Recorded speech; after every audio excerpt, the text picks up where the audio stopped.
भूर्भुवः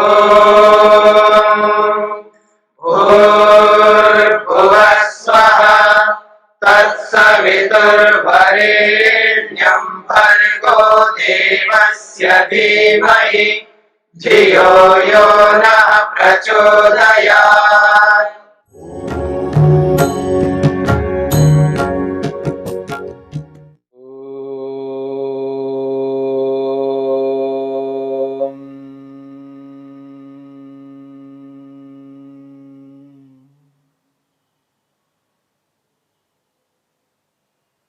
योग दर्शन के साधन पाद को लेकर के विचार चल रहा है। साधन पाद की भूमिका को लिखते हुए महर्षि वेदव्यास कहते हैं, उद्दिष्टः समाहित चित्तस्य योगः। समाहित चित्तस्य, जिनका मन एकाग्र नहीं है, पर एकाग्र होने के लिए जिन्होंने लक्ष्य बनाया है। जिनका मन एकाग्र नहीं है, पर उनका लक्ष्य एकाग्रता को प्राप्त करना है। एकाग्रता को प्राप्त करके समाधि लगानी है। समाधि लगा करके आत्मा परमात्मा का साक्षात्कार करके मुक्त होना है, मोक्ष को प्राप्त करना है, समस्त दुखों से छूट जाना है। ऐसे मनुष्यों को ध्यान में रखते हुए, ऐसे साधक योगाभ्यासियों को ध्यान में रखते हुए समाधि पाद का उपदेश महर्षि पतंजलि ने किया है। महर्षि वेदव्यास कहते हैं, कथम व्युत्थित चित्तोपि योग युक्तः स्यात् इत्येतद् आरभ्यते। जिन्होंने मन को एकाग्र करने का लक्ष्य नहीं बनाया है, जो लोग समाधि प्राप्त करने का स्वप्न नहीं देखते हैं, जिनका लक्ष्य आत्मा परमात्मा का साक्षात्कार करना नहीं है, जिनका लक्ष्य विषय भोग है, जिनका लक्ष्य संसार है, संसारस्थ पदार्थ हैं, जिनका आकर्षण संसार के प्रति लगातार बना रहता है, जिनका जीना संसार के पदार्थों के लिए है, ऐसे व्यक्तियों को व्युत्थित चित्त कहते हैं, यानी चंचल मन वाले। ये जो चंचलता है, ये बहुत व्यापक अर्थ को देने वाली है, इस बात को समझना है। ये जो चंचलता है, इसका एक सीमित अर्थ नहीं है।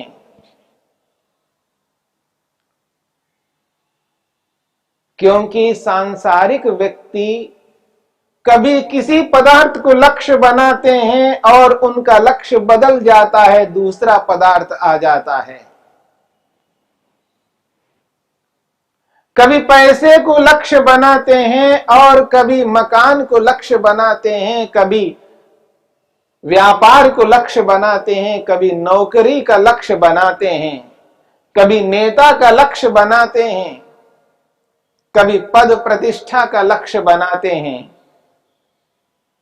कभी कुछ लक्ष्य बनाते हैं, कभी कुछ लक्ष्य बनाते हैं। संपूर्ण जीवन का एक लक्ष्य नहीं रहता है, उनके लक्ष्य बदलते रहते हैं। परिवेश के अनुसार, माहौल के अनुसार, ज्ञान के अनुसार, परिस्थिति के अनुसार, मुसीबत के अनुसार, समस्या के अनुसार, विपत्तियों के अनुसार उनके लक्ष्य बदलते रहते हैं। ऐसे बदलने वाले लोगों को व्युत्थित चित्त वाले कहते हैं, चंचल मन वाले हैं। इस चंचलता का अर्थ व्यापक है, इस बात को समझना है। ये जो बंदर की प्रवृत्ति है, बंदर जिस प्रकार की क्रियाएं करता है, उन क्रियाओं को देख करके कहा जाता है तो बड़ा चंचल है। बंदर की चंचलता अलग प्रकार की है, बच्चे की चंचलता अलग प्रकार की है, किशोर बच्चे की चंचलता और प्रकार की है, एक युवा व्यक्ति की चंचलता अलग प्रकार की है, प्रौढ़ व्यक्ति की चंचलता अलग प्रकार की है, और वृद्ध व्यक्ति की चंचलता अलग प्रकार की है। व्यापारी की चंचलता अलग प्रकार की है, नौकरी करने वाले की चंचलता अलग प्रकार की है, नेता की चंचलता अलग प्रकार की है, प्रवक्ता की चंचलता अलग प्रकार की है। चंचलताओं में भिन्नताएं हैं, याद रखना, अलग अलग चंचलता हैं। ये सारी की सारी चंचलताएं उन लोगों में होती हैं जो लक्ष्य ये नहीं बनाया है, हमें अपने जीवन में एकाग्रता को प्राप्त करना है, समाधि लगानी है, आत्मा परमात्मा का साक्षात्कार करना है, मोक्ष को प्राप्त करना है। इसके अतिरिक्त हमारे जीवन का और कोई लक्ष्य, उद्देश्य, प्रयोजन नहीं है। केवल इसी लक्ष्य को ध्यान में रखते हुए प्रत्येक क्रिया को करना है, प्रत्येक कर्म को करना है। ऐसा लक्ष्य जिनका नहीं होता है, ऐसे लोगों को व्युत्थित चित्त शब्द से स्पष्ट किया है। इसलिए महर्षि वेदव्यास कहते हैं, समाहित चित्त वालों के लिए तो समाधि पाद का उपदेश कर दिया है। कथम व्युत्थित चित्तोपि योग युक्त स्यात् इत्येतद् आरभ्यते। ये जो साधन पाद है, ये उन लोगों के लिए आरंभ किया जाता है जो व्युत्थित चित्त वाले हैं, चंचल मन वाले हैं। जो लोग संसार के विषयों को अपना लक्ष्य बना करके जीते हैं, प्रातःकाल उठने से लेकर के रात्रि में सोने तक उनका एकमात्र लक्ष्य रहता है संसार के विषय भोग। उनका आकर्षण, उनकी रुचि, उनकी श्रद्धा, उनका लगाव विषयों में है, संसार के प्रति है। राग, द्वेष, मोह आदि दोषों से युक्त होकर के जिन विषय भोगों को प्राप्त करने के लिए वो उद्यम, मेहनत, पुरुषार्थ करते हैं, ऐसे लोगों को व्युत्थित चित्त वाले कहते हैं। उनको चंचल मन वाले हैं ऐसा भी कह सकते हैं, क्योंकि चंचलता की व्यापकता बहुत विस्तृत है। महर्षि पतंजलि ये कहना चाहते हैं कि योग को तो सभी को करना है,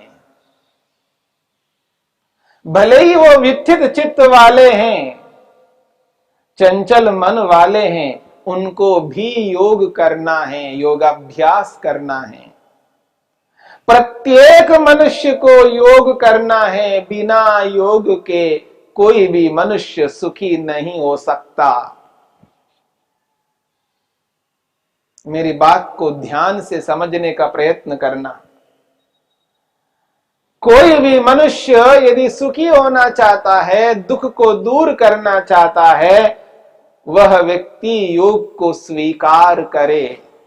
बिना योग को अपनाए दुख को दूर नहीं किया जा सकता और पूर्ण सुख को प्राप्त नहीं किया जा सकता। यदि वह व्यक्ति सुखी होना चाहता है, तृप्त होना चाहता है, संतुष्ट होना चाहता है, निर्भीक होना चाहता है, स्वतंत्र होना चाहता है, काम, क्रोध, लोभ, मोह, ईर्ष्या, अहंकार रूपी इन शत्रुओं को हटाना चाहता है, अपने मन में अविद्या, अस्मिता, राग, द्वेष, अभिनिवेश को स्थान नहीं देना चाहता है, मृत्यु से बचना चाहता है, उस व्यक्ति को योग को अपनाना होगा। देखिए, प्रत्येक मनुष्य सुखी तो होना चाहता है, पर प्रत्येक मनुष्य को यह बोध नहीं होता है कि वो सुख, जिस सुख को वो प्राप्त करना चाहता है, वह सुख किस माध्यम से, किस साधन से प्राप्त होता है। सुख तो प्राप्त करना चाहता है, सुखी रहना चाहता है, दुख को हटाना चाहता है, पर दुख को हटाने के साधन को पकड़ नहीं पाता है, जान नहीं पाता है। सुखी होना चाहता है, आनंदित रहना चाहता है, पर उस सुख आनंद के साधन को नहीं पकड़ पाता है। इसलिए महर्षि पतंजलि ने उन सर्वसाधारण मनुष्यों को ध्यान में रखते हुए साधन पाद का वर्णन करते हैं। महर्षि पतंजलि साधन पाद का वर्णन उन सर्वसाधारण लोगों को ध्यान में रख करके किया है। कोई भी व्यक्ति ऐसा न रहे जो योग न कर सकता हो। मेरी बात को ध्यान से समझने का प्रयत्न करना। संसार में कोई भी ऐसा व्यक्ति ना रहे जो ध्यान नहीं कर सकता हो, योग नहीं कर सकता हो। प्रत्येक मनुष्य योग करने में सक्षम होता है। उसके सामर्थ्य के अनुरूप ऐसे साधनों को उसके सामने रख दिया जाए जिन साधनों को वो अपना करके योग कर सके। इसलिए महर्षि पतंजलि ने सर्व कल्याण के लिए, सबका कल्याण करने के लिए, सबके हित के लिए, सबके सुखों को ध्यान में रखते हुए साधन पाद की चर्चा कर रहे हैं। यह साधन पाद जिसको अपना करके व्यक्ति सरलता से योग कर सकता है, योगी बन सकता है, अपने मन को अपने अधिकार में कर सकता है। जो समाधि पाद में जिन लोगों को ध्यान में रख कर के बातें कही गई हैं, उनके बराबर खड़े होने में सक्षम हो सकता है, जिसको हम सर्वसाधारण कहते हैं। वो आज साधारण है, कल वही विशेष बनेगा, क्योंकि परमपिता परमात्मा ने मनुष्य के जीवन में कुछ ऐसी विशेषताएं दी है। प्रत्येक व्यक्ति विलक्षण है। मेरी बात पर ध्यान दीजिएगा, प्रत्येक व्यक्ति विलक्षण है। प्रत्येक व्यक्ति में कोई ऐसी विशेषता है, कोई ऐसा गुण है, कोई ऐसी क्वालिटी है जिसके माध्यम से व्यक्ति बहुत आगे बढ़ सकता है। बस उस व्यक्ति को एक दिशा देने की आवश्यकता है, मार्ग दिखाने की आवश्यकता है, उसको उस उत्तम मार्ग में प्रवेश कराने के लिए प्रेरित करने की आवश्यकता है,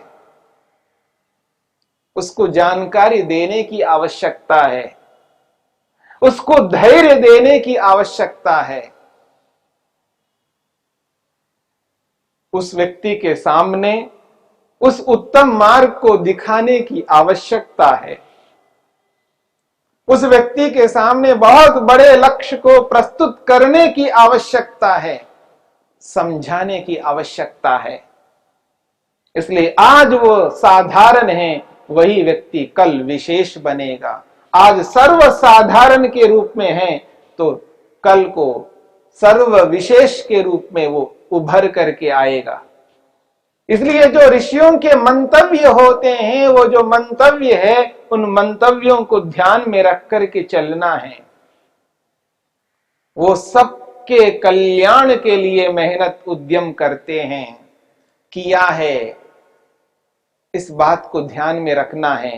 ये जो साधन पाद है, इस साधन पाद में जिन साधनों की चर्चा की है, उन साधनों को अपनाकर व्यक्ति योगमय हो सकता है, कोई ऐसा साधन नहीं छोड़ा है महर्षि पतंजलि ने जो यहां पर नहीं बताया गया हो और उसके कारण से वो सफल होने में असमर्थ हो जाता हो, ऐसा कोई साधन नहीं बचा है। सारे साधनों को यहां पर योग में प्रस्तुत किया गया है। उन समस्त कारणों को लगा करके व्यक्ति योगमय बन करके अपने मन को एकाग्र करके समाधि को प्राप्त कर सकता है। आज वह मन को एकाग्र करने का लक्ष्य नहीं बना पाया है। आज उसका लक्ष्य समाधि लगाना नहीं है। आज वो आत्मा परमात्मा का साक्षात्कार करना नहीं चाहता है। आज वो मुक्ति के लिए मेहनत नहीं करना चाहता है। फिर भी उस व्यक्ति को योग मार्ग में अग्रसर करना है, योग मार्ग के प्रति उसको प्रवृत्त करना है, योग में उसका प्रवेश कराना है। मेरी बात पर विशेष ध्यान देना। भले ही वो आज मुक्ति नहीं चाहता है, मोक्ष नहीं चाहता है, आज वो समाधि लगाने के इच्छुक नहीं है, परंतु ऐसे व्यक्ति को भी इस योग मार्ग के प्रति प्रवृत्त करना है, उसके जीवन में योग को स्थापित करना है। उसकी क्षमता के अनुसार, उसकी योग्यता के अनुसार, उसके पुरुषार्थ के अनुसार उसके जीवन में योग को बिठाना है, योग के प्रति आकर्षित करना है। क्योंकि योग कभी किसी को निराश नहीं करता। योग कभी किसी को भी निराश होने नहीं देता। योग कभी किसी को अतृप्त होने नहीं देता, असंतुष्ट होने नहीं देता। योग कभी भय को उत्पन्न नहीं करता, निर्भीक बनाने वाला योग है। इसलिए महर्षि वेदव्यास भूमिका में कहते हैं, कथम व्युत्थित चित्तोपि योग युक्त स्यात् इत्येतदारभ्यते। कैसे चंचल मन वाला व्यक्ति भी योग के साथ जुड़ जाए, योग से युक्त हो जाए, जिससे वह व्यक्ति भी योगाभ्यास कर सके और अपना लक्ष्य बना सके। और आज लक्ष्य बनाएगा तो कल कभी ना कभी वहां तक पहुंचेगा। इसी को ध्यान में रख करके, इसी उद्देश्य को ध्यान में रख करके साधन पाद का वर्णन किया है।